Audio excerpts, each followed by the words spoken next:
Emergency line hurry up over, boss نے گھمبیر لہجے میں جواب دیا۔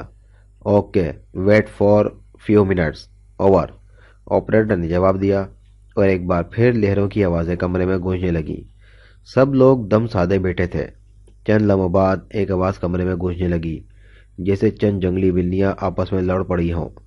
پھر ان پر ایک انسانی آواز چھا گئی، yes chief this end over, mission change the world number 1 speaking over. Boss نے انتہائی مودبانہ لہجے میں جواب دیا، yes number 1 report for emergency line over. Chief کا لہجہ انتہائی سخت تھا۔ سر مشن 1، 2 اور 3 کامیاب ہو گئے ہیں، نمبر 2 اور 3 ہلاک کر دیے گئے۔ مقامی ایس ہماری راہ پر لگ گئی ہے۔ مشن نمبر 1 کا علاج دریافت کر لیا گیا ہے۔ مشن نمبر 2 اور 3 کے سلسلے میں پانی کی ممانعت، موجودہ حالات انتہائی خراب ہیں۔ گریٹ مشن کے لیے ہدایت دیجیے اوور۔ باس نے مختصر مگر جامع رپورٹ دی۔ Bad news number 1، mission number 1 کا کیا علاج دریافت کیا گیا ہے اوور۔ چیف کے لہجے میں تعجب کی جھلکیاں نمایاں تھیں۔ معلوم نہیں باس، بہرحال مشن نمبر 1 کے ٹارگٹ ٹھیک ہو چکے ہیں اوور، چیف نے تیز لہجے میں کہا۔ گروپ نمبر 4 کو آرڈر دیے جا چکے ہیں، گریٹ مشن فوری طور پر شروع ہونا چاہیے، ورنہ حالات انتہائی مخدوش بھی ہو سکتے ہیں اوور، باس نے مودبانہ لہجے میں کہا۔ Wait for few moments over, chief نے جواب دیا، اور ایک بار پھر ایسی آوازیں ٹرانسمیٹر سے نکلنے لگیں جیسے جنگلی بلیاں آپس میں لڑ رہی ہوں۔ چند لمحوں تک خاموشی رہی، پھر چیف کی آواز سنائی دی، اوکے گریٹ مشن کے لیے فیصلہ کر لیا گیا ہے، کل آدھی رات کو گریٹ مشن شروع کر دیا جائے اوور، چیف نے بھرائی ہوئی آواز میں کہا۔ اوکے سر تھینک یو، ہم قطعی تیار ہیں، کل ٹھیک آدھی رات کو گریٹ مشن شروع ہو جائے گا اوور، باس نے مسرت سے بھرپور لہجے میں کہا۔ اوکے ہم بھی ٹھیک ٹائم پر ایکشن شروع کر دیں گے اوور، چیف نے جواب دیا۔ بہتر سر، ہماری طرف سے کوئی کسر باقی نہیں چھوڑی جائے گی اوور، باس نے جواب دیا۔ Over and all wish you good luck, chief نے کہا، اور اس کے آواز آنا بند ہو گئی۔ باس نے ایک طویل سانس لیتے ہوئے ٹرانسمیٹر کا بٹن آف کر دیا۔ جاندار مشین دوبارہ بے جان ہو گئی۔ ہمیں فوری طور پر گریٹ مشن کے لیے تیاریاں شروع کر دینی چاہیے، باس نے کہا، اور پھر وہ سب سر جوڑ کر اس گریٹ مشن کی تفصیلات طے کرنے لگے۔ عمران جب سول لائنز پہنچا تو چاروں طرف تاریکی چھائی ہوئی تھی۔ اسے وہ مخصوص کوٹھی دور ہی سے نظر آ گئی۔ خاصی عالیشان بلڈنگ تھی، لیکن وہ مکمل طور پر اندھیرے میں ڈوبی ہوئی تھی۔ عمران کے قریب پہنچتے ہی ایک درخت کی اوٹ سے ایک سایہ نکل کر اس کی طرف بڑھا۔ عمران صاحب آپ ہیں؟ سایہ نے قریب آ کر سرگوشی کی۔ اوہ صفدر تم؟ عمران نے جوابی سوال کیا۔ جی ہاں، باقی لوگ بھی ارد گرد موجود ہیں، مگر یہ کوٹھی تو خالی معلوم ہوتی ہے، صفدر نے اسی کوٹھی کے متعلق رپورٹ دیتے ہوئے کہا۔ میرے خیال میں اندر چل کر دیکھنا چاہیے، شاید ان کے نئے اڈے کا سراغ مل جائے، عمران نے کہا، اور پھر وہ کوٹھی کے عقب کی طرف چل پڑا۔ صفدر بھی اس کے ساتھ تھا۔ وہ ملک کوٹری کی دیوار کے ساتھ ساتھ چلتے ہوئے مطلوبہ کوٹھی کے عقب میں پہنچ گئے۔ پھر چند لمحوں تک ماحول کا جائزہ لینے کے بعد اچانک عمران اپنی جگہ سے اچھلا، اور دوسرے لمحے وہ پائیں باغ کی چھوٹی دیوار کے اوپر موجود تھا۔ پھر ایک ہلکے سے دھماکے سے وہ اندر اتر گیا۔ صفدر نے بھی اس کی پیروی کی۔ وہ دونوں چند لمحوں تک دیوار کے قریب دبکے رہے۔ پھر عمران دلیرانہ انداز میں آگے بڑھا۔ صفدر نے بھی اس کی پیروی کی۔ دونوں نے ریوالور ہاتھوں میں سنبھال رکھے تھے۔ کوٹھی واقعی خالی ہی تھی۔ انہوں نے تمام کمرے چھان مارے، لیکن انہیں وہاں آدمی تو ایک طرف، فرنیچر بھی نہیں ملا۔ کمال ہے، اتنی جلدی یہ کیسے یہاں سے سامان سمیٹ کر لے گئے؟ صفدر نے حیرت بھرے لہجے میں بڑبڑاتے ہوئے کہا۔ پھر جولیا کے بتائے ہوئے راستوں سے انہوں نے تہہ خانے بھی چیک کر لیے، مگر تہہ خانے بھی خالی تھے۔ تہہ خانوں کے چند کمروں میں تباہی مچی ہوئی تھی۔ ایسا محسوس ہو رہا تھا جیسے یہاں پر فٹ چیزوں کو ڈائنامائٹ سے اڑا دیا گیا ہو۔ سب کو یہیں بلا لو، عمران نے صفدر سے کہا، اور دوسرے لمحے صفدر عمارت کے کمپاؤنڈ سے نکل کر فاٹک کی طرف چل دیا۔ عمران بدستور ایک تہہ خانے میں کھڑا تھا۔ اس کے ہاتھ میں ایک پینسل ٹارچ تھی، جس کی لکیر نما روشنی میں وہ تہہ خانے کا جائزہ لے رہا تھا۔ دوسرے لمحے جولیا، کیپٹن شکیل اور تنویر بھی صفدر کے ہمراہ اندر آ گئے۔ باس کا کمرہ کون سا تھا جولیا؟ عمران نے سوال کیا۔ میرے ساتھ آئیے، میں دکھاتی ہوں، جولیا نے جواب دیا، اور پھر وہ جولیا کے ساتھ ساتھ اس کمرے میں پہنچ گئے۔ عمران نے بغور کمرے کو دیکھا۔ کمرے میں جگہ جگہ سے چیزیں اکھاڑی گئی تھیں۔ میرے خیال میں اس کوٹھی سے ضرور کوئی سرنگ کہیں نکلتی ہے۔ یہ لوگ سامان کے ساتھ اس سرنگ سے فرار ہوئے ہیں۔ ورنہ اتنا سامان اگر یہ سڑک کے ذریعے لے جاتے تو یقیناً نظروں میں آ جاتے۔ عمران نے خیال پیش کیا اور باقی سب ممبران کے دل کو بھی یہ بات لگ گئی۔ تہ خانوں میں ایک سرنگ کا سوراخ لگ جائے گا، عمران نے کہا، اور پھر وہ باری باری تمام تہ خانے چیک کرتے رہے، مگر کہیں سے بھی اس بات کا سراغ نہ لگا۔ آخر وہ ایک بڑے ہال میں پہنچے۔ ہال بری طرح تباہ ہو چکا تھا، صرف چھت سلامت تھی۔ عمران ٹارچ کی روشنی میں ایک ایک چپے کا جائزہ لیتا رہا، پھر ایک کونے میں وہ ایک چھوٹی سی لوہے کی پٹری دیکھ کر چونک پڑا، اور دوسرے لمحے اس نے بغور فرش کا جائزہ لینا شروع کر دیا۔ بائیں سائڈ کی دیوار کے قریب ہی اسے فرش پر ایسے آثار نظر آ گئے جس سے صاف ظاہر تھا کہ یہاں باقاعدہ چھوٹی پٹری بچھی ہوئی تھی۔ اس نے ادھر ادھر دیکھا۔ جب اسے کہیں بھی سرنگ کا سراغ نہ ملا تو اس نے جیب میں ہاتھ ڈالا اور پھر سب کو ہال سے باہر نکلنے کا اشارہ کر کے وہ خود بھی ہال کے دروازے کے قریب آ پہنچ گیا۔ اس نے جیب سے ایک چھوٹی سی گیند نکالی اور پھر اسے پوری قوت سے ہاتھ لہرا کر بائیں دیوار پر دے مارا اور خود پیچھے ہٹ گیا۔ ایک ہلکا سا دھماکہ ہوا اور کمرے کی دیواریں اور فرش لرز گئے۔ جب گرد و غبار چھٹا تو سب اندر داخل ہوئے۔ یہ دیکھ کر ان کی حیرت کی انتہا نہ رہی کہ سامنے کی دیوار جو ٹوٹ چکی تھی اس میں ایک بڑی سرنگ صاف نظر آ رہی تھی، اور سرنگ کے درمیان چھوٹی ریل کی پٹری آگے جا رہی تھی۔ سرنگ میں مکمل اندھیرا تھا۔ عمران اور اس کے ساتھی سرنگ میں بڑھتے چلے گئے۔ ریل کی پٹری سے ظاہر ہوتا تھا کہ سرنگ بہت طویل ہے۔ کافی دور تک چلنے کے بعد آخر انہیں سرنگ کا دوسرا سرا نظر آ گیا۔ آگے ایک دیوار سے سرنگ بند ہو چکی تھی۔ دیوار کے قریب پہنچ کر وہ سب رک گئے۔ عمران نے ادھر ادھر دیکھا اور پھر اسے دیوار کی سائڈ میں پینسل ٹارچ کی روشنی میں ایک چھوٹا سا سرخ بٹن نظر آ گیا۔ ہوشیار، عمران نے ساتھیوں سے کہا، اور پھر وہ بٹن دبا دیا۔ بٹن کے دبتے ہی دیوار بے آواز سمٹتی چلی گئی۔ سامنے ایک بڑا کمرہ تھا اور اس میں ایک چھوٹی سی ریل کار موجود تھی۔ چند لمحے خاموش رہنے کے بعد عمران اور اس کے ساتھی اس کمرے میں داخل ہوئے۔ عمران ابھی بغور ریل کار کا معائنہ کر ہی رہا تھا کہ اچانک ان کے پیچھے والی دیوار بے آواز انداز میں دوبارہ پھیل گئی اور وہ سب حیران رہ گئے۔ عمران نے دوڑ کر دیوار کے ارد گرد کی جگہ دیکھنی شروع کی۔ وہ سب ایک کمرے میں بند ہو چکے تھے۔ عمران ابھی اس معائنے میں مصروف تھا کہ وہ کمرہ تیز روشنی سے منور ہو گیا، اور ساتھ ہی ایک زوردار کہکے کی آواز ان کے کانوں کے پردے پھاڑنے لگی۔ تم خود میرے جال میں آ پھنسے ہو۔ کہکے کے بعد ایک بھاری بھرکم آواز سنائی دی، یا مظہر العجائب، آواز حاضر آدمی غائب۔ عمران نے ایک طویل سانس لے کر کھڑے ہوتے ہوئے کہا، اور اس کے ساتھ ہی ایک اور زار کہکے کی آواز سنائی دی۔ ابھی اس کہکے کی باز کچھ ختم نہیں ہوئی تھی کہ سامنے کی دونوں دیوار سائیڈوں میں سمٹتی چلی گئیں، اور سامنے 10 نقاب پوش ہاتھوں میں مشین گن لیے کھڑے نظر آئے۔ ہینڈز اپ، ان میں سے ایک نے کڑکتی ہوئی آواز میں کہا، اور دوسرے لمحے عمران اور ساتھیوں نے ریوالور پھینک کر ہاتھ اٹھا لیے۔ مسلح نقاب پوشوں نے ان کے گرد گھیرا ڈال دیا، اور پھر ایک نقاب پوش نے ان کی مکمل تلاشی لی، اور کوئی چیز نہ پا کر انہوں نے انہیں آگے چلنے کا اشارہ کیا۔ عمران کی ہدایت ملتے ہی ٹائیگر فوراً سول لائنز پہنچ گیا۔ اس نے حسب معمول سے سوٹ پہنا ہوا تھا اور پیروں میں کریپ سول جوتے موجود تھے۔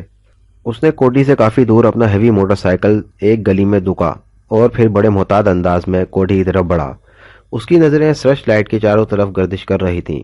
اسے اچھی طرح علم تھا کہ کوٹھی کے گرد سیکرٹ سروس کے ممبر پھیلے ہوئے ہیں، اور اس نے ہر قیمت پر اپنے آپ کو ممبروں کی نظروں سے بچانا تھا۔ درختوں کی آڑ لیتا ہوا وہ کوٹھی سے کافی فاصلے پر جا کر رک گیا۔ اس کی چھٹی حس خطرے کا اعلان کر رہی تھی۔ اسے ایک عجیب سا احساس ہو رہا تھا، جیسے خطرہ بالکل اس کے قریب ہو۔ وہ چھپکلی کی طرح درخت کے تنے سے چمٹ گیا، اور پھر اچانک اس کے کانوں میں ایک ہلکی سی سرگوشی کی آواز ابھری، اور اس نے کان کھڑے کر لیے۔ اب اس کی تمام تر توجہ اسی آواز کی طرف تھی۔ دوسرے لمحے اسے دوبارہ آواز سنائی دی، اور اب وہ اس کا مخرج معلوم کر چکا تھا۔ اس سے 3 درخت چھوڑ کر چوتھے درخت کے اوپر سے اسے آواز آئی تھی۔ گو درختوں کے درمیانی فاصلہ کافی زیادہ تھا، لیکن اس کے حساس کان پھر بھی دبی ہوئی سرگوشی کی آواز پر کھڑک گئے۔ ایک بار جب اس نے مخرج کا اندازہ کر لیا تو پھر وہ انتہائی محتاط انداز میں قدم بہ قدم رینگتا ہوا اسی درخت کی طرف بڑھا۔ جلد ہی وہ اسی درخت کے تنے سے لپٹا ہوا کھڑا تھا۔ اب اسے آواز صاف سنائی دے رہی تھی۔ اس نے آہستہ سے سر اٹھا کر اوپر دیکھا۔ چند لمحوں تک غور سے دیکھنے پر اس نے گھرے درختوں کی شاخوں کے درمیان بیٹھے ہوئے ایک انسانی سائے کو چیک کر لیا۔ اس کی آنکھیں گہرے اندھیرے میں دیکھنے کی بخوبی عادی ہو گئی تھیں، چنانچہ اس نے اچھی طرح سائے کا جائزہ لے لیا۔ وہ سایہ آنکھوں سے شاید نائٹ ٹیلی اسکوپ لگائے کوٹھی کی طرف متوجہ تھا، اور اس کے ہاتھ میں ایک چھوٹا سا آلہ پکڑا ہوا تھا، اور وہ مسلسل دبی دبی سرگوشیوں میں کسی کو رپورٹ دے رہا تھا۔ یس سر، 4 آدمی کوٹھی کے گرد مختلف جگہوں پر چھپے ہوئے ہیں، وہ مجھے بخوبی نظر آ رہے ہیں۔ اوور۔ سایہ کسی کو رپورٹ دے رہا تھا۔ ان میں ایک تو وہی لڑکی ہے جو ہیڈ کوارٹر سے فرار ہو گئی تھی، اور سر 2 آدمی بھی ہیں جنہیں انجیکشن لگائے گئے تھے، تیسرا کوئی نیا آدمی ہے۔ اوور۔ جی ہاں، وہ فی الحال صرف نگرانی کر رہے ہیں، انہیں شاید کسی کا انتظار ہے۔ اوور۔ جی ہاں سر، مجھے یقین ہے وہ دونوں بالکل چست چالاک ہیں، حالانکہ اس وقت ان کی حالت ابتر ہونی چاہیے تھی۔ ٹائیگر سمجھ گیا کہ یہ شخص سیکرٹ سروس کے ممبران کے متعلق رپورٹ دے رہا ہے۔ اسی وقت اسے عمران نظر آ گیا، اور پھر اس نے ایک سائے کو عمران کی طرف بڑھتے ہوئے دیکھا، اور پھر وہ دونوں چھپتے ہوئے کوٹھی کے عقب کی طرف چلے گئے۔ سر، ایک حیرت انگیز بات، عمران بالکل ٹھیک ہے، وہ ابھی ابھی وہاں پہنچا ہے، اور اب ایک پہلے سے موجود شخص کے ساتھ دونوں کوٹھی کے عقب کی طرف چلے گئے ہیں۔ اوور۔ درخت پر موجود آدمی نے رپورٹ دی۔ بالکل سر، مجھے یقین ہے وہ عمران ہے اور بالکل صحت مند ہے۔ اوور۔ ٹائیگر نے ایک لمحے کے لیے سوچا کہ اس آدمی کو فوری طور پر ٹریپ کر لے جو عمران کی رپورٹ دے رہا ہے، لیکن پھر وہ کسی فیصلے کن نتیجے پر پہنچنے کے لیے رک گیا۔ اسے معلوم تھا کہ عمران ترنے والا نہیں جو یوں آسانی سے نکلا جا سکے۔ پھر اس نے کوٹھی کے ایک شکستہ پھاٹک سے ایک سائے کو باہر آتے دیکھا۔ اسی وقت الو کی آواز فضا میں گونجی۔ یہ آواز یقیناً اس سائے کے حلق سے نکلی تھی۔ آواز نکلتے ہی اس نے 3 سایوں کو مختلف جگہوں سے نکل کر کوٹھی کی طرف بڑھتے دیکھا، اور پھر وہ سب کوٹھی میں غائب ہو گئے۔ باس، وہ سب اندر چلے گئے ہیں۔ سر، وہ شاید تہخانوں کی چیکنگ کر رہے ہیں۔ اوور۔ ٹرانسمیٹر پر رپورٹ باقاعدہ جاری تھی۔ کافی دیر خاموشی رہی، کیونکہ عمران اور دیگر ممبران تو کوٹھی کے اندر جا کر غائب ہی ہو گئے تھے۔ ٹائیگر کو خطرہ پیدا ہو گیا کہ کہیں وہ ٹریپ نہ کر لیے گئے ہوں، لیکن وہ اس وجہ سے خاموش رہا کہ عمران اور اس کے ساتھی ٹریپ کر لیے جاتے تو یقیناً اس آدمی کو رپورٹ مل جاتی۔ اچانک اسے کوٹھی کے اندر سے ایک ہلکے دھماکے کی آواز سنائی دی۔ ہوا پر تیرتی ہوئی آواز اس کے کانوں سے ٹکرائی۔ اسے ایسا محسوس ہوا جیسے کسی نے کوٹھی کے اندر ہلکی طاقت کا بم مارا ہو۔ اس کے بعد پھر کافی دیر خاموشی طاری رہی۔ پھر اچانک اسے آواز آئی، یس سر۔ اوہ ویری گڈ ٹریپنگ سر، اب ہمارے گریٹ مشن میں کوئی رکاوٹ نہیں رہی سر۔ سائے نے جواب دیا۔ اس کی آواز مسرت سے لبریز تھی۔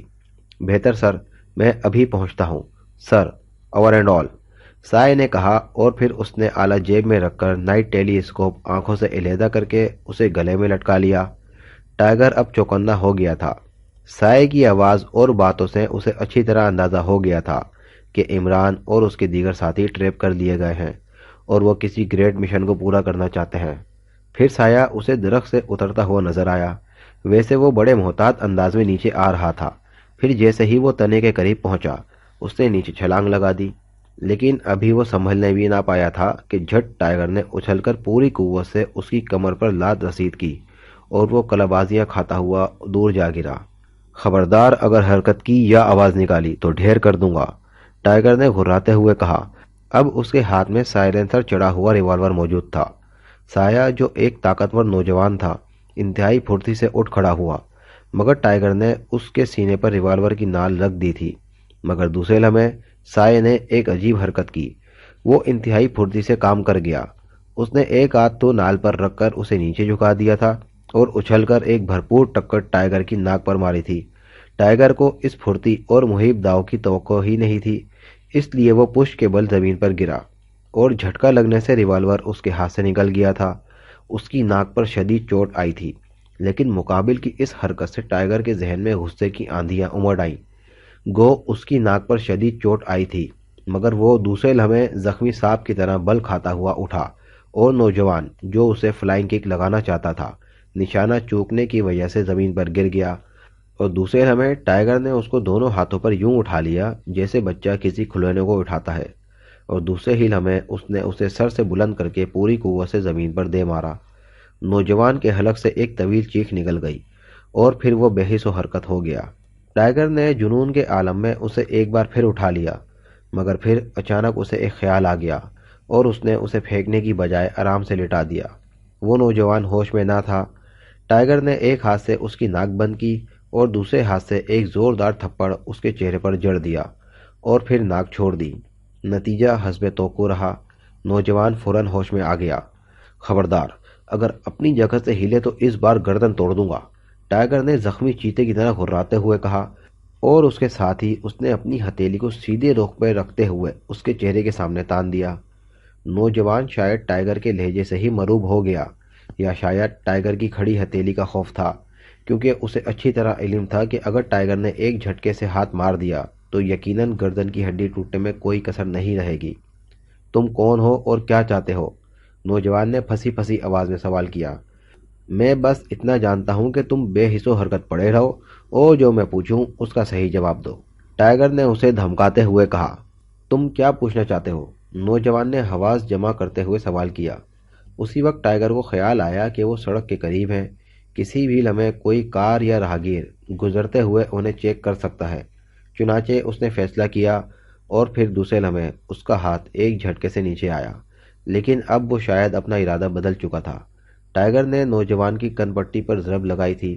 ضرب کافی بھرپور تھی اور پھر لگاتار پڑنے والی 2 ضربوں نے نوجوان کو ایک بار پھر بے ہوشی کی سرحدوں میں دھکیل دیا۔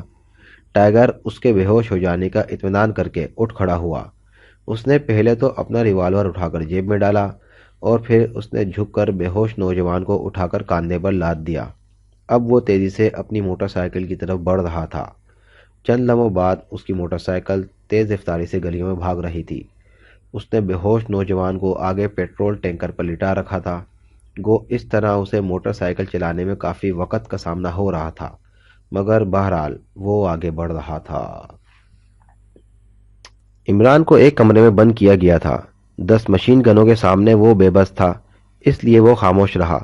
اگر مقابلے میں 1-2 مشین گنیں ہوتی تو شاید وہ کوشش بھی کرتا، مگر 10 مشین گنوں سے مسلح آدمیوں سے ٹکر لینا تو سرین خودکشی تھی، اور عمران کم از کم زندگی کے کسی لمحے میں خودکشی کے لیے تیار نہیں ہو سکتا تھا۔ دروازہ بند ہونے کے بعد اس نے کمرے کا جائزہ لیا، لیکن ٹھوس اور سپاٹ دیواریں اس کا منہ چڑھا رہی تھیں۔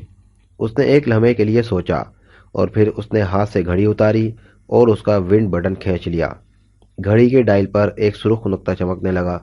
چند ہی لمحوں بعد وہ نقطہ سبز رنگ میں تبدیل ہو گیا۔ ہیلو ٹائیگر، عمران بول رہا ہوں، اوور، عمران نے سرگوشی کے سے انداز میں کہا۔ یس سر، میں ٹائیگر بول رہا ہوں، میرے پاس آپ کے لیے اہم خبر ہے، اوور۔ ٹائیگر کی ہلکی سی آواز اس کے کانوں سے ٹکرائی۔ تفصیل بتلاؤ، اوور، عمران نے سخت لہجے میں پوچھا۔ سر، جب آپ اور دیگر ممبران کوٹھی میں داخل ہوئے تو مجرموں کا ایک آدمی کافی دور سے آپ کی نقل و حرکت چیک کر رہا تھا اور ٹرانسمیٹر پر رپورٹ بھی دے رہا تھا۔ میں نے اسے ٹریپ کیا اور پھر بے ہوش کر کے اپنی قیامگاہ پر لے آیا۔ کافی سختی کے بعد جب اس نے زبان نہ کھولی تو مجبوراً مجھے اسے ہپنوٹائز کرنا پڑا اور تب تمام تفصیلات سامنے آ گئیں۔ وہ مجرم تنظیم کا ایک اہم رکن ہے، اس کا نمبر 9 ہے۔ اس کی زبانی پتہ چلا ہے کہ ہمارے ملک کے خلاف ایک بھیانک سازش کی گئی ہے۔ ہمارے ہمسایہ ملک کے سائنسدانوں نے ایک محلول ایجاد کر لیا جو جسم میں داخل ہونے کے بعد دماغ کے ان گہرے مراکز پر اثر انداز ہوتا ہے جہاں جذبات کے خلیات موجود ہیں۔ خاص طور پر خوف اور بزدلی دونوں جذبوں پر وہ زیادہ تیزی اور پائیداری سے اثر انداز ہوتا ہے۔ نتیجے میں جذبات کو شدید تحریک ہوتی ہے، ان جذبوں کی شدت بے انتہا بڑھ جاتی ہے۔ اس کو دشمنوں نے ہمارے خلاف برتنے کا پروگرام بنایا، چنانچہ یہاں آ کر تجربات کیے گئے جو خاصے کامیاب رہے، اور کل آدھی رات کو ان کا اصل مشن شروع ہو رہا ہے۔ پروگرام یہ ہے کہ اس محلول کو جسے لگاتار تجربوں کے بعد صفوف کی شکل میں تبدیل کر لیا گیا ہے، اس کی کافی سے زیادہ مقدار ہوا میں شامل کر دی جائے گی، اور پھر جب یہ صفوف ہوا میں مل کر جب انسانی سانس کے ساتھ جسم میں پہنچے گا تو اس کا وہی نتیجہ برآمد ہوگا جو محلول کا تھا۔ چونکہ محلول کی نسبت صفوف کے ذرات کم طاقت رکھتے ہیں، اس لیے یہ اسی صورت میں زیادہ اثر انداز ہوں گے جبکہ پہلے سے ان میں ان جذبوں کو تحریک مل چکی ہو۔ اس لیے عام پبلک اور فوجیوں پر استعمال کیا گیا پینے کے پانی کے ذریعے، چنانچہ اب یہ صفوف صرف ہماری پبلک اور فوجیوں پر اثر انداز ہوگا، اور ہمارے دلیر اور جانباز عوام اور فوجی انتہائی خوفزدہ اور انتہا درجے کے بزدل بن جائیں گے۔ اور پھر فوراً ہی ہمسایہ ملک جس کی تمام افواج سرحد پر پہنچ چکی ہیں ہمارے ملک پر حملہ کر دے گی۔ اس کا جو نتیجہ ہوگا وہ ظاہر ہے۔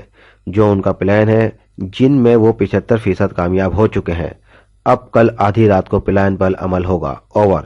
ٹائیگر نے انتہائی تفصیل سے رپورٹ دی اور عمران یہ رپورٹ سن کر حیرت سے دنگ رہ گیا۔ اتنی خطرناک سازش کا جس کا تصور بھی نہ کر سکتا تھا اس کے ملک میں تقریباً کامیاب ہو چکی تھی۔ ایک ایسی سازش جو اس کے ملک کو فنا کر کے رکھ دے گی۔ اس کا دماغ سن ہو گیا۔ کیا وہ رکن اتنا ہی اہم ہے کہ اسے تمام تفصیلات کا بخوبی علم ہے؟ اوور۔ عمران نے کچھ سوچتے ہوئے سوال کیا۔ جی ہاں سر، وہ سربراہوں میں سے ایک ہے۔ اوور۔ ٹائیگر نے جواب دیا۔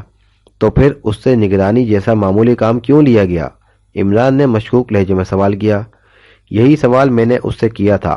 اس کا جواب تھا کہ فوری طور کوٹھی خالی کرنے اور تمام سامان لے جانے کے لیے تمام کارکنوں کو استعمال کیا جا رہا تھا۔ چنانچہ نگرانی کا کام رضاکارانہ طور پر اپنے ذمہ لے لیا تھا۔ اوور۔ ٹائیگر نے جواب دیا۔ عمران نے کچھ سوچتے ہوئے کہا۔ تم فوراً نمبر 10 کا میک اپ کر کے یہاں پہنچو اور مجھے ملنے کی کوشش کرو۔ میک اپ کا سامان ساتھ لیتے آنا۔ یہ کام جلدی ہونا چاہیے۔ اوور۔ عمران نے اسے ہدایت دی۔ بہتر سر۔ اوور۔ ٹائیگر نے جواب دیا۔ اور سنو، فوراً فریکوینسی نمبر 806H پر کال کر کے میری طرف سے اطلاع دو۔ اپنا نام بتلا دینا کہ فوراً اس ہیڈ کوارٹر کا فوجی محاصرہ کر دیا جائے اور ساتھ ہی اس کوٹھی کا بھی جو اب خالی ہو چکی ہے۔ ایکشن فی الحال نہ لیا جائے۔ اوور۔ عمران نے اسے بلیک زیرو کی مخصوص فریکوینسی بتاتے ہوئے کہا۔ Okay sir. ٹائیگر نے جواب دیا۔ تم میرے پاس پہنچو جلدی۔ Over and all. عمران نے جواب دیا اور پھر ون بٹن دبا کر رابطہ ختم کر دیا۔ عمران نے جواب دیا اور پھر ون بٹن دبا کر رابطہ ختم کر دیا۔ اس کے چہرے پر اتنی ٹھوس سنجیدگی پھیلی ہوئی تھی، شاید وہ زندگی میں اس سے پہلے کبھی اتنا زیادہ سنجیدہ نہیں ہوا ہوگا۔ اچانک دروازہ ایک جھٹکے سے کھلا اور پھر ایک آدمی تیزی سے اندر داخل ہوا۔ اس کے چہرے پر ہوائیاں اڑ رہی تھیں۔ باس، غضب ہو گیا۔ فوج نے ہیڈ کوارٹر کا محاصرہ کر لیا ہے، ایک چوڑی میز کے پیچھے بیٹھے گنجے آدمی سے کہا، اور اس کے الفاظ سن کر باس حیرت سے اچھل پڑا۔ یہ کیسے ہوا؟ وہ اضطراری طور پر اٹھ کھڑا ہوا۔ باس، شاید ہمارا راز کھل گیا ہے، آنے والے نے خوفزدہ لہجے میں جواب دیا۔ باس تیزی سے اٹھ کر کمرے کے کونے کی طرف بڑھا۔ اس نے وہاں پر موجود ایک دیو ہیکل مشین کا بٹن دبا دیا۔ مشین پر لگی ہوئی بڑی سی اسکرین روشن ہو گئی اور پھر تیزی سے ناپ گھماتا گیا۔ اسکرین پر کوٹھی سے باہر کا منظر ابھرتا چلا گیا۔ واقعی فوجیوں نے کوٹھی کو گھیر رکھا ہے۔ وہ ناپ گھماتا چلا گیا اور منظر تیزی سے تبدیل ہوتے چلے گئے۔ کوٹھی کے باہر کا ہر حصہ اسکرین پر آیا جو تمام فوجیوں کے گھیرے میں تھا۔ باس نے ایک لمحہ بغور فوجیوں کو دیکھا اور پھر بٹن دبا کر مشین آف کر دی۔ پھر وہ تیزی سے کمرے سے باہر نکلا۔ میرے ساتھ آؤ، اس نے نوجوان سے کہا۔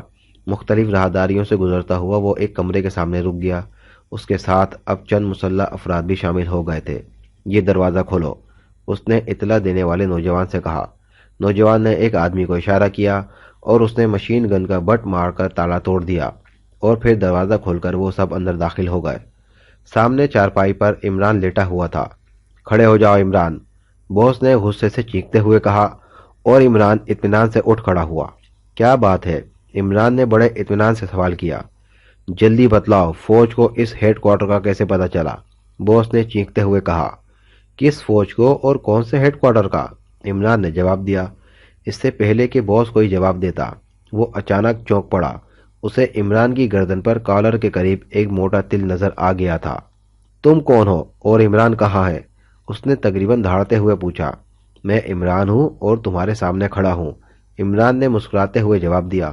شٹ اپ، تم عمران نہیں، اس کے میک اپ میں کوئی اور ہو۔ عمران کی گردن پر تل نہیں ہے جبکہ تمہاری گردن پر تل موجود ہے، باس نے غصے سے سیاہ پڑتے ہوئے کہا، اور اس مرتبہ چونکنے کی باری عمران کی تھی۔ اسے گولی مار دو، باس نے چیختے ہوئے مشین گن سے مسلح افراد کو حکم دیا اور مشین گن برداروں نے مشین کا رخ اس کی طرف کیا۔ اسی لمحے ایک شخص بھاگتا ہوا وہاں آیا۔ باس، ہم پر ہوائی حملہ ہونے والا ہے، بمبار جہاز کوٹھی پر چکر لگا رہے ہیں، اس نے سخت خوفزدہ لہجے میں جواب دیا، اور حملے کا سن کر باس گھبرا گیا۔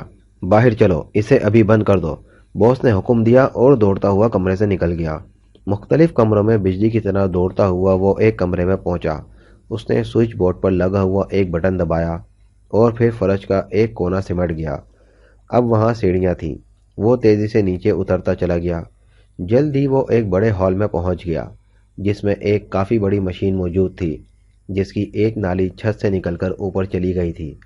ہال میں موجود تمام افراد بوس کو یوں اچانک اندر داخل ہوتے دیکھ کر گھبرا گئے۔ جلدی کرو، مشین چلاؤ، گریٹ مشن فوراً شروع کر دو، جلدی کرو، بوس نے چیختے ہوئے کہا۔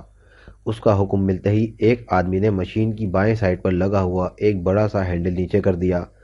مشین میں ایک زوردار گڑگڑاہٹ کی آواز ابھری اور مشین کے ڈائل پر لگے ہوئے بلب تیزی سے جلنے بجھنے لگے اور ایک سوئی تیزی سے بائیں طرف بھاگنے لگی۔ اور اسپیڈ تیز کر دو، فل چارجنگ کر دو، بوس نے غیر مطمئن لہجے میں کہا اور ایک آدمی نے دوسرا ہینڈل دبا دیا۔ مشین کی گڑگڑاہٹ میں دگنا اضافہ ہو گیا، بلب اور تیزی سے جلنے بجھنے لگے اور پھر سوئی تیزی سے دوڑتی ہوئی آخری حصے پر پہنچ گئی۔ اتنا ہی مٹیریل اور بھر کر چارج کر دو، بوس نے اس مرتبہ قدرے مطمئن لہجے میں کہا اور پھر وہ مڑ کر تیز تیز قدم اٹھاتا ہوا سیڑھیوں کی طرف بڑھا۔ مختلف کمروں سے ہوتا ہوا وہ دوبارہ پہلے والے کمرے میں آیا۔ اس نے اسکرین والی مشین کا بٹن دبایا اور ناپ گھمانا شروع کی اور پھر اسکرین پر منظر ابھر آیا۔ کوٹھی کا محاصرہ کرنے والی فوج کے سپاہی انتہائی خوف زدہ تھے۔ خوف کی وجہ سے ان کی آنکھیں پھٹ رہی تھیں۔ باقی شہری بھی اسی طرح پاگلوں کی طرح بھاگ رہے تھے جیسے ان پر موت جھپٹ رہی ہو۔ بمبار جہاز بھی جا چکے تھے اور باس نے زوردار مگر زہریلا کیکا لگاتے ہوئے مشین کا بٹن آف کر دیا۔ پھر وہ تیزی سے مڑا اور اس نے ایک الماری کھول کر اس میں سے سب سے بڑا لانگ ویو ٹرانسمیٹر اٹھا کر اسے سامنے میز پر رکھا اور اس کا بٹن دبا دیا۔ جلد ہی رابطہ مل گیا۔ Change the world, number 1 speaking, emergency, فوراً چیف سے بات کراؤ، اوور، باس نے چیخنا شروع کر دیا۔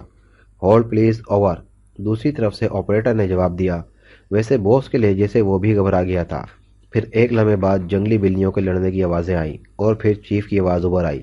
یس chief speaking, report, over, chief کے لہجے میں تیزی تھی۔ چیف، میں نمبر 1 بول رہا ہوں، گریٹ مشن وقت سے پہلے مکمل کرنا پڑا، آپ فوراً اپنی کارروائی شروع کر دیں، اوور، گنجے باس نے پریشان لہجے میں جواب دیا۔ وجہ بیان کرو، اوور، چیف کے لہجے میں درندوں کی سی گھرراہٹ تھی اور پھر باس نے تمام وجوہات تفصیل سے بتا دیں۔ اوکے، ہم فوراً کارروائی شروع کرا دیتے ہیں، گو یہ گڑبڑ غلط ہوئی ہے مگر پھر بھی، اوور۔ چیف نے شاید فکرہ مکمل کرنا وقت ضائع کرنے کے مترادف سمجھا اور پھر رابطہ ختم ہو گیا۔ چیف کو شاید جلدی میں اوور اینڈ آل کہنا بھی بھول گیا۔ باس چند لمحے انتظار کرتا رہا، پھر اس نے بٹن دبا کر رابطہ ختم کر دیا۔ عمران ٹائیگر کو اپنے میک اپ میں چھوڑ کر خود نمبر 9 کے میک اپ میں باہر نکل آیا اور اس کی خوش قسمتی سے کسی نے اسے باہر جاتے دیکھ کر پوچھ گچھ نہیں کی۔ عمران وہاں سے سیدھے دانش منزل آیا اور تب سے اب تک وہ دانش منزل میں موجود اپنی مخصوص لیبارٹری میں گھسا ہوا تھا۔ ادھر بلیک زیرو کا سر سلطان اور براہ راست صدر مملکت کے پے در پہ آنے والے ٹیلی فون کالوں نے نعت کا بند کر رکھا تھا۔ وہ اب کیا جواز دیتا سوائے ٹال مٹول کے، اس کے پاس اور کوئی ذریعہ نہیں تھا۔ عمران نے لیبارٹری میں آ کر اسے ڈسٹرب کرنے کی سختی سے ممانعت کر دی تھی۔ فون کی گھنٹی ایک بار پھر بج اٹھی۔ اس نے جھنجھلا کر ریسیور اٹھایا۔ ایکس 2 اسپیکنگ، اس نے مخصوص لہجے میں کہا۔ میں سلطان بول رہا ہوں، تم کون ہو؟ عمران یا طاہر؟ جلدی بتلاؤ۔ سر سلطان کے لہجے میں شدید ترین گھبراہٹ کے آثار تھے۔ میں طاہر بول رہا ہوں جناب۔ طاہر ان کے لہجے سے گھبرا گیا۔ عمران کہاں ہے؟ اسے جلدی بلاؤ، پورے ملک کا نظام دھرم برہم ہو چکا ہے، فوجیوں اور عوام میں بزدلی کا جذبہ پوری شدت پر پہنچ چکا ہے۔ ادھر دشمن ملک نے حملہ کر دیا ہے اور وہ تیزی سے آگے بڑھتے چلے آ رہے ہیں۔ ہماری فوج مقابلے کی بجائے جانیں بچا بچا کر بھاگ رہی ہے، جلدی عمران۔ سر سلطان تقریباً رونے کے قریب ہو گئے۔ بلیک زیرو یہ وحشتناک خبر سن کر ایک لمحے کے لیے تو سن ہو کر رہ گیا، پھر اس نے ریسیور میز پر پٹکا اور اندھا دھند لیبارٹری کی طرف بھاگا۔ بدحواسی کی وجہ سے وہ درمیان میں کئی بار دروازوں اور صوفوں سے ٹکرا گیا مگر جلد ہی وہ لیبارٹری کے دروازے پر پہنچ گیا۔ لیبارٹری کا دروازہ بند تھا۔ اس نے بے تحاشا دروازے پر مکے برسانے شروع کر دیے۔ اس کا بس نہیں چلتا تھا کہ وہ دروازہ اکھاڑ کر پھینک دے۔ ایک جنون کا عالم اس پر طاری تھا۔ دوسرے لمحے دروازہ ایک جھٹکے سے کھل گیا اور بلیک زیرو گرتے گرتے بچا۔ سامنے عمران کھڑا تھا، بال بکھرے ہوئے تھے، آنکھیں سرخ تھیں۔ کیا بات ہے، پاگل ہو گئے ہو؟ عمران نے غصے کی شدت سے چیختے ہوئے کہا۔ عمران صاحب، غضب ہو گیا، انہوں نے گریٹ مشن مکمل کر لیا، فوج اور عوام شدت خوف سے پاگل ہوئے ہیں۔ دشمن نے بھی حملہ کر دیا ہے اور وہ تیزی سے ایڈوانس کرتا چلا آ رہا ہے۔ فوجی مقابلے کی بجائے بھاگ رہے ہیں۔ سر سلطان بات کرنا چاہتے ہیں، بلیک زیرو نے شدت جذبات سے ہانپتے ہوئے کہا، اور یہ سن کر ایک لمحے کے لیے عمران کا چہرہ سرخ ہو گیا۔ پھر وہ تیزی سے مڑا اور ایک میز کی طرف بڑھا۔ لیبارٹری کی میزوں پر بے شمار بوتلیں بکھری پڑی تھیں۔ ایک افراتفری کا عالم تھا۔ عمران نے جھپٹ کر میز پر پڑی ہوئی ایک بڑی سی بوتل اٹھائی اور پھر لیبارٹری کے دروازے کی طرف بھاگا۔ وہ مخصوص کمرے سے ہوتا ہوا دوسرے کمرے میں آیا اور پھر وہ ایک ہی جس میں تین سیڑھیاں چڑھتا ہوا کمپاؤنڈ کی طرف جا رہا تھا۔ عمران صاحب، فون! بلیک زیرو نے چیخ کر اسے فون کی طرف متوجہ کرنا چاہا۔ شٹ اپ یو بلڈی فول! عمران نے بھاگتے ہوئے چیخ کر اسے ڈانٹا۔ غصے کی شدت سے اس کی آواز پھٹ کر رہ گئی اور وہ سیڑھیاں پھلانگتے ہوئے بلیک زیرو کی نظروں سے اوجھل ہو گیا۔ کیپٹن شکیل، تنویر، صفدر اور جولیا چاروں ایک بڑے کمرے میں بند تھے۔ انہیں وہاں بند ہوئے خاصا وقت ہو گیا تھا اور ایک بار انہیں وہاں بند کر کے کسی نے مڑ کر ان کی خبر نہیں لی تھی۔ انہوں نے وہاں سے آزاد ہونے کی بے حد کوشش کی، بے شمار تجویزیں سوچی، لیکن کمرے کا اکلوتا مگر مضبوط دروازہ ان کی راہ میں دیوار چین بنا ہوا تھا۔ تھک ہار کر وہ بیٹھ گئے۔ رات گزرنے کے بعد تقریباً آدھے سے زیادہ دن گزر چکا تھا کہ پہلی بار ان کا دروازہ کھلا اور 10 مشین گن بردار اندر داخل ہوئے۔ رات گزرنے کے بعد تقریباً آدھے سے زیادہ دن گزر چکا تھا کہ پہلی بار ان کا دروازہ کھلا اور 10 مشین گن بردار اندر داخل ہوئے۔ مشین گن برداروں نے عجیب و غریب لباس پہنا ہوا تھا۔ وہ سب غوطہ خوروں کے لباس میں تھے۔ ان کی پشت پر بڑے بڑے آکسیجن سلنڈر بھی موجود تھے۔ انہوں نے ان چاروں کو گھیر لیا اور پھر انہیں اشارے سے باہر چلنے کے لیے کہا۔ وہ چاروں 10 مشین گنوں کے سامنے بے بس تھے، چنانچہ سوائے حکم کی تعمیل کرنے کے اور چارہ ہی نہ تھا۔ مختلف کمروں سے ہوتے ہوئے وہ ایک لفٹ کے سامنے جا کر رک گئے۔ مشین گن برداروں کے ساتھ وہ لفٹ میں سوار ہو گئے اور جب لفٹ رکی تو وہ عمارت کی چھت پر موجود تھے۔ یہ عمارت 4 منزلہ تھی اور چوتھی منزل کی چھت پر وہ اس وقت موجود تھے۔ اس وقت چھت پر تقریباً 10 آدمی موجود تھے۔ وہ سب کے سب اسی غوطہ خوروں والے لباس میں موجود تھے۔ ان میں ایک شخص نے منہ پر لگے ہوئے خول کے آگے خوردبین لگا رکھی تھی۔ اس کے خول کے اوپر مائک بھی لگا ہوا تھا۔ وہ سب عمران کو وہاں موجود دیکھ کر دنگ رہ گئے۔ عمران کو بھی 5 مشین گن برداروں نے گھیر رکھا تھا۔ ہا ہا ہا، آؤ آؤ تم بھی دیکھو، ہم نے تمہارے ملک کی کایا پلٹ دی ہے۔ ہا ہا ہا، دنیا کی دلیر ترین اور بہادر قوم اس وقت دنیا کی بزدل ترین اور خوفزدہ قوم میں تبدیل ہو چکی ہے۔ دوربین والے شخص نے ان کے قریب پہنچنے کے بعد کہا۔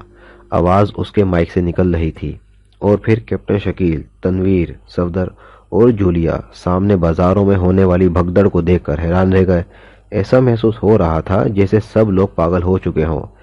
انتہائی بدحواسی اور خوف کے عالم میں وہ کٹی ہوئی پتنگ کی طرح ادھر ادھر ڈول رہے تھے۔ بے شمار لوگ مر رہے تھے۔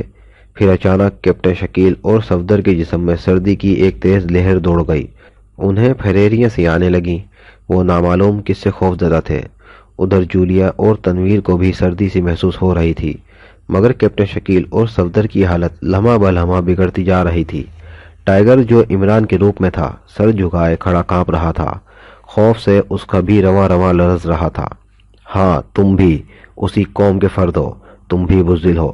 دیکھو ہمارا کارنامہ، اب اس ملک کو ٹوٹنا ہوگا۔ فنا ہونے سے دنیا کی کوئی طاقت اس کو نہیں بچا سکتی۔ ہا ہا ہا، بوس مسلسل کہکے لگا رہا تھا۔ اچانک وہ کہکا لگاتے لگاتے رک گیا۔ نیچے شہر میں ہونے والا شور بھی اچانک تھم گیا تھا۔ لوگ سن ہو کر رہ گئے تھے۔ کیپٹن شکیل، صفدر، تنویر، ٹائیگر اور جولیا کو یوں محسوس ہوا جیسے ان کی رگوں میں دوڑتی ہوئی خوف کی لہر اچانک تھم گئی ہو۔ چند لمحوں تک فضا میں سکوت طاری رہی، پھر ایک دم شور پھٹ پڑا۔ لیکن اب صورتحال یکسر تبدیل ہو چکی تھی۔ پہلے والے شور اور اس شور میں زمین آسمان کا فرق تھا۔ پہلے لوگ خوف کی شدت سے چیخ رہے تھے، مگر اب وہ شدت جوش سے اچھل رہے تھے۔ سیکرٹ سروس کے ممبران کے جسموں میں بھی ایک برقی روح دوڑ گئی۔ وہ نامعلوم خوف ختم ہو کر جذبے اور جوش میں تبدیل ہو چکا تھا۔ باس اور اس کے ساتھی صورتحال میں اس اچانک تبدیلی کو پا کر گھبرا گئے اور پھر سیکرٹ سروس کے ممبران اچانک ان پر پل پڑے۔ مجرموں نے مشین گنیں چلانی چاہییں، مگر اس اچانک بدلی ہوئی صورتحال نے انہیں الجھا دیا تھا۔ چنانچہ ذہنی پریشانی کی وجہ سے وہ وقت پر عمل نہ کر سکے اور دوسرے لمحے سیکرٹ سروس کے ممبران ان سے بری طرح الجھ گئے۔ صرف ایک آدمی کی مشین گن چلی مگر نشانہ خالی گیا۔ دوسرے لمحے شدت جوش سے سرخ ہوتے ہوئے کیپٹن شکیل نے ایک مجرم کو اٹھا کر چوتھی منزل سے نیچے پھینک دیا۔ ٹائیگر نے بھی 2 مجرموں کا یہی حشر کیا۔ باقیوں نے خوف زدہ ہو کر فرار ہونا چاہا اور اچانک جولیا نے ایک مشین گن اٹھا کر فائر کھول دیا اور باقی مجرم گولیوں کی بوچھاڑ میں موت کا ناچ ناچنے لگے۔ باس کو مت مارو، اسے زندہ گرفتار کرنا ہے، ٹائیگر نے چیخ کر جولیا سے کہا، جو اب اپنی مشین گن کا رخ بھاگتے ہوئے باس کی طرف کر رہی تھی۔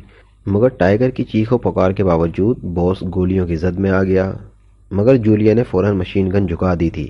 چنانچہ گولیوں نے باس کی ٹانگوں کو چھلنی کر کے رکھ دیا اور وہ وہیں گر پڑا۔ نیچے جتنے بھی ہیں سب ختم کر دو، صفدر نے چیخ کر کہا، اور پھر وہ سب مشین گن اٹھائے نیچے کی طرف بھاگے۔ ٹائیگر زخمی باس کو اٹھانے میں مصروف تھا، کایا ایک بار پھر پلٹ چکی تھی۔ عمران بھاگتا ہوا کمپاؤنڈ میں پہنچا اور دوسرے لمحے اس نے ہاتھ میں پکڑی ہوئی بوتل زمین پر دے ماری۔ بلیک زیرو بھی اس کے پیچھے بھاگتا ہوا کمپاؤنڈ میں آن پہنچا تھا۔ عمران کو جب اس نے بوتل زمین پر مارتے دیکھا تو اسے یقین ہو گیا کہ عمران پاگل ہو چکا ہے۔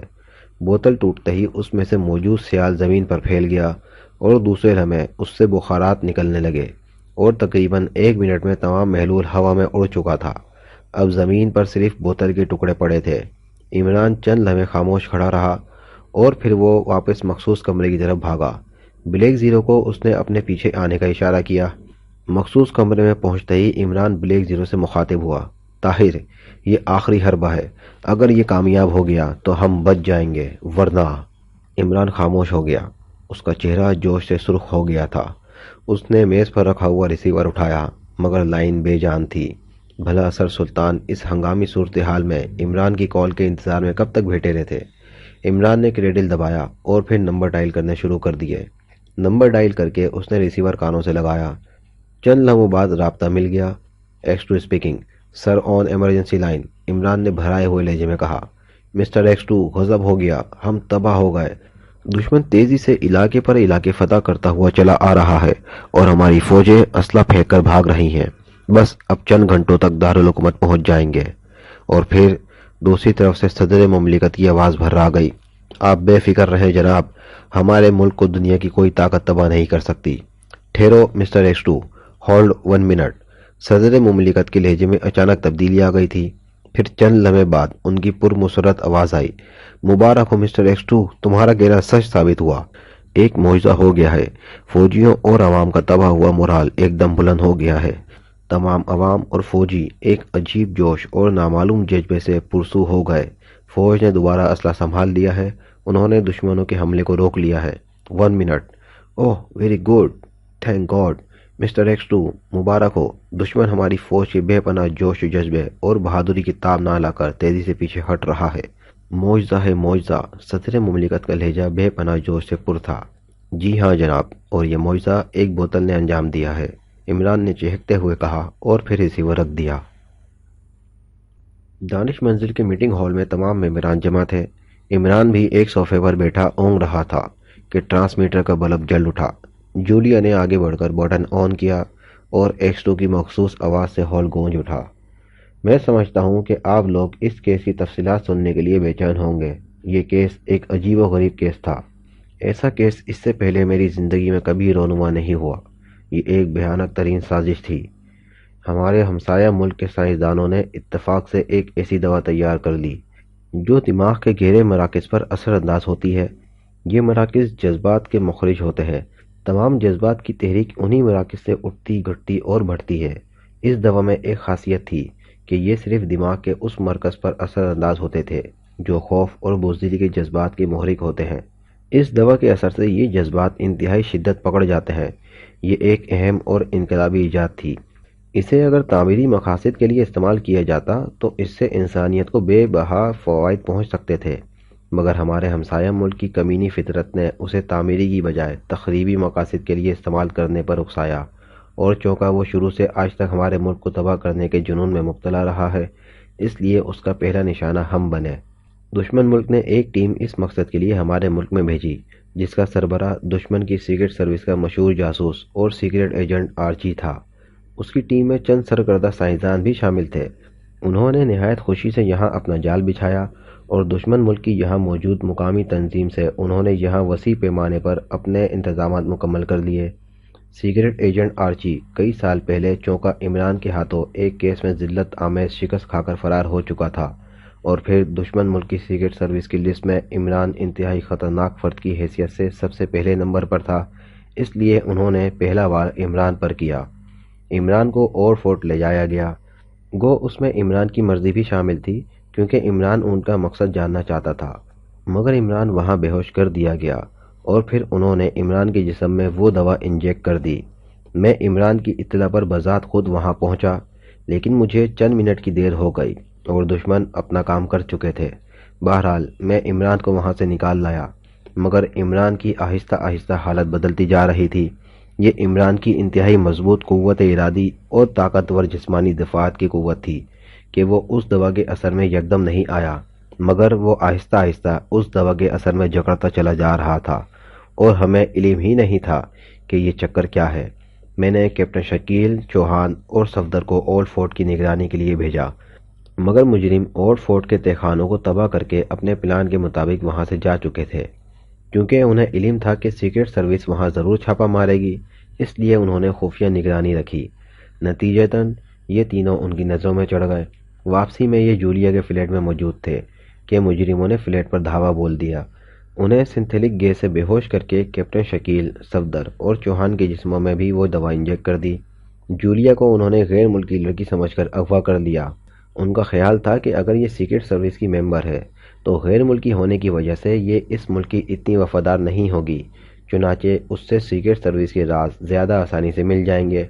ادھر وہ پہلے ہی فوجی چھاؤنی کے ملک پلانٹ میں وہ دوا شامل کر چکے تھے، چنانچہ ملٹری انٹیلیجنس نے کمانڈر ان چیف کو فوجیوں کے اچانک مورال گرنے اور بزدل ہو جانے اور جنگ سے خوفزدہ ہونے کی رپورٹ دی۔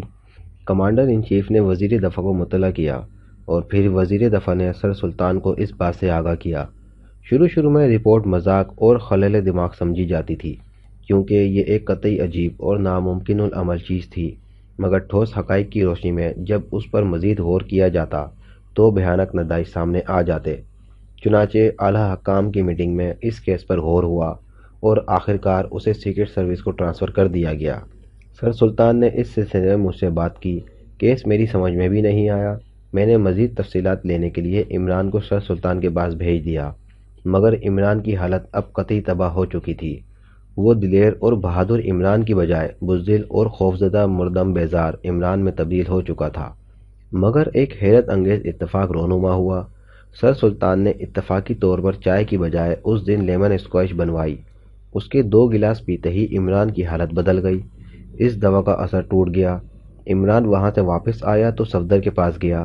وہاں اس نے دیکھا کہ صفدر کی قطعی طور پر کایا پلٹ چکی تھی۔ خوف کے بے پناہ جذبے نے اسے جکڑ لیا تھا۔ عمران نے یہ چیک کرنے کے لیے کہ یہ صرف ذہنی کیفیت ہے یا پھر اس کے ساتھ جسمانی انحطاط بھی ہوتا ہے، ایک ڈرامہ کھیلا اور صفدر اور جوزف کی لڑائی کرا دی، اور اس کا خیال ٹھیک ثابت ہوا۔ صفدر ذہنی انحطاط کے ساتھ ساتھ جسمانی طور پر بھی ناکارہ ہو چکا تھا۔ جوزف نے صفدر کو روئی کی طرح دھنک کر رکھ دیا۔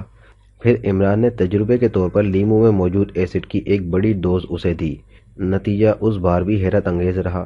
صفدر قطعی ٹھیک ہو گیا، چنانچہ کیپٹن شکیل اور چوہان کو بھی اسی علاج سے ٹھیک کر دیا گیا۔ اس دوران مجرموں نے چھاؤنی کے واٹر پلانٹ میں وہ دوا ملا دی اور پھر انہوں نے دارالحکومت کے شہریوں پر یہ تجربہ آزمایا، اور نتیجتاً دارالحکومت میں اس دن خوفناک بحران آ گیا۔ میں نے عمران کے علاج کے لیے ایک مشہور اور نوار سائیکولوجسٹ کو بلایا تھا، مگر عمران کو شبہ ہو گیا کہ یہ شخص نفسیات کی الف بے سے بھی واقف نہیں، چنانچہ اس کی نگرانی کرائی گئی۔ مزید انکشافات ہوئے۔ وہ مجرموں کا آدمی تھا۔ صدر مملکت نے ہنگامی میٹنگ کال کی۔ وہیں ڈاکٹر ایک اور مشہور سائیکولوجسٹ کے روپ دھار کر وہاں پہنچ گیا تاکہ حکومت کو غلط راستے پر ڈالا جائے، مگر چونکہ مجھے پہلے اطلاع مل چکی تھی اس لیے اسے میٹنگ کے دوران پکڑ لیا گیا۔ اس نے خودکشی کر دی، چنانچہ مجرموں کا یہ منصوبہ ناکام ہو گیا۔ جولیا مجرموں کے ہیڈ کوارٹر سے انتہائی بہادری کا مظاہرہ کرتے ہوئے فرار ہونے میں کامیاب ہو گئی، چنانچہ اس کی نشاندہی پر اس کوٹھی پر چھاپا مارا گیا، لیکن زمین دوست سرنگ کے راستے وہ پہلے ہی فرار ہو کر دوسری عمارت میں منتقل ہو چکے تھے۔ عمران، صفدر، جولیا، کیپٹن شکیل اور تنویر اس سرنگ کا سراغ لگاتے لگاتے مجرموں کے ہاتھوں گرفتار ہو گئے۔ مجرموں نے اپنے ایک اہم رکن کو ان کی نقل و حرکت کی نگرانی کے لیے مقرر کیا ہوا تھا، اسے پکڑ لیا گیا۔ پھر اس کا روپ دھار کر عمران کا ایک آدمی مجرموں کے ہیڈ کوارٹر پہنچا۔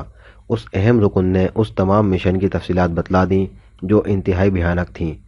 مجرموں کا اصل پلان یہ تھا کہ پہلے چھوٹے چھوٹے پیمانے پر تجربات کر کے عوام اور فوجیوں کی قوت ارادی اور جسمانی دفاع و نظام کو کمزور کر دیا جائے، اور پھر اس دوا کو، جسے صفوف کی شکل میں تبدیل کیا جا چکا تھا، ہوا میں پھیلا دیا جائے۔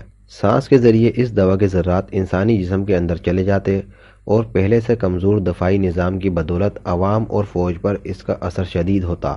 ادھر ہمسائے ملک حملہ کر دیتا۔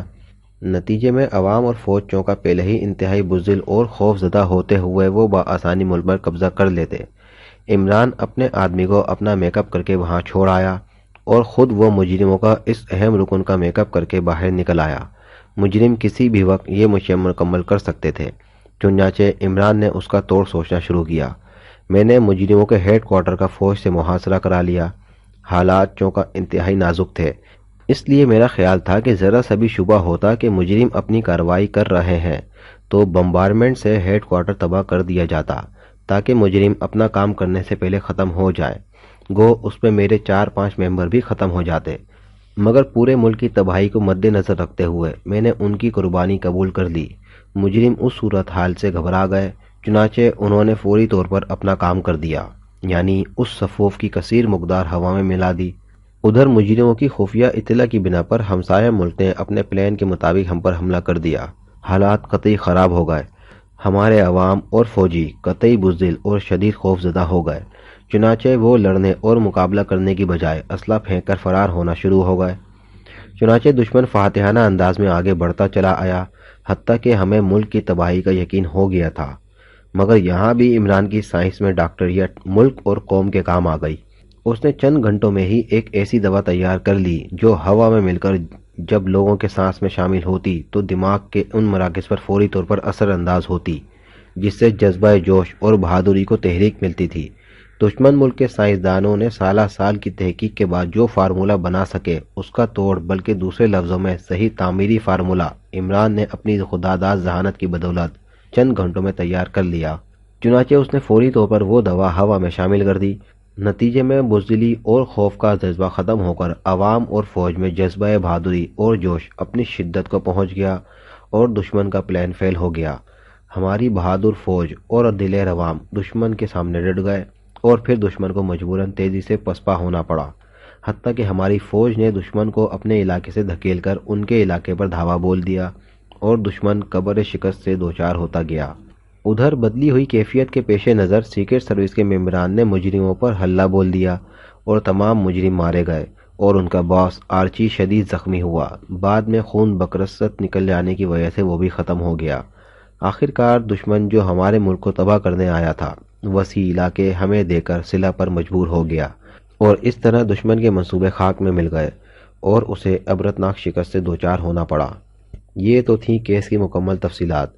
اس کے ساتھ ہی میں ایک بار پھر اپنے ممبران خصوصاً جولیا اور بالخصوص عمران کو مبارکباد دیتا ہوں کہ انہوں نے اس کیس کے دوران قابل فخر کارنامے انجام دیے ہیں، اور صحیح بات تو یہ ہے کہ کیس قطعی عمران کا کیس رہا، اسی سے شروع ہوا اور اسی نے ختم بھی کیا۔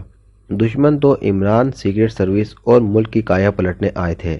عمران نے آخر میں ان کی ایسی کایا پلٹی کہ شاید ان کی آئندہ آنے والی نسلیں بھی اس سے عبرت حاصل کرتی رہیں گی۔ کوئی سوال؟ ایک سٹو نے طویل سانس لے کر پوچھا۔ جناب ایک سوال ہے، کیپٹن شکیل نے کہا۔ ہاں پوچھو، ایک سٹو نے نرم لہجے میں جواب دیا۔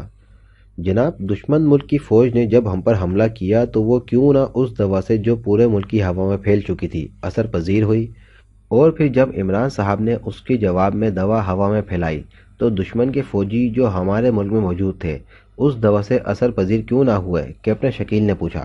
Very good point mister Shakeel. دراصل بات یہ تھی کہ دشمنوں کو اس بات کا خطرہ تھا کہ کہیں ان کی فوج بھی اس دوا کے تحت بزدل نہ ہو جائے۔ انہوں نے اس کا پیشگی انتظام کیا اور ہر سپاہی کو غوطہ خوری کا لباس مہیا کیا تاکہ وہ مصنوعی ہوا میں سانس لیں اور عام ہوا سے بچ سکیں، اور یہی چیز جہاں پہلے ان کے لیے فائدہ مند ثابت ہوئی، بعد میں نقصان دہ بھی۔ ایکس ٹو نے جواب دیا۔ سر دشمن کی ایئر فورس نے ہم پر حملہ کیوں نہیں کیا؟ جبکہ وہ فوج کی نسبت آسانی سے یہاں تباہی پھیلا سکتی تھی۔ صفدر نے دوسرا سوال کیا۔ دراصل دشمن کو چونکا اپنے پلان کی کامیابی کا مکمل یقین تھا، اس لیے اس نے ایئر فورس سے حملہ غیر ضروری سمجھا۔ جب فوج ہی بغیر کسی رکاوٹ کے ملک فتح کرے تو ایئر فورس کو کیوں تکلیف دی جائے؟ ایکس 2 نے جواب دیا۔ سب خاموش ہو گئے۔ اور کوئی سوال؟ ایکس 2 نے پوچھا، مگر سب خاموش رہے۔ مسٹر عمران، میں ایک بار پھر آپ کو مبارکباد دیتا ہوں اور میں حکومت سے سفارش کروں گا کہ وہ آپ کے نو ایجاد فارمولے پر مزید تحقیق کرے، اس ملک کی بہتری کے لیے اسے کام میں لائے، اور اینڈ آل۔ ایکس 2 کی آواز آنی بند ہو گئی۔ جولیا نے بٹن آف کر دیا اور سب لوگ یوں تحسین آموز نظروں سے عمران کو دیکھنے لگے جیسے وہ کسی مافوق الفطرت ہستی کو دیکھ رہے ہوں، اور عمران قلندروں کی طرح آنکھیں بند کیے زور زور سے خراٹے لینے لگا۔ عمران صاحب، صفدر نے انتہائی پرخلوص انداز میں اسے بلایا۔ صفدر چھپ کلی، عمران نے اچانک آنکھیں کھول کر زور سے کہا، اور صفدر جھینپ گیا۔ تمام حال بے ساختہ کہکوں سے گونج اٹھا۔ ختم شد۔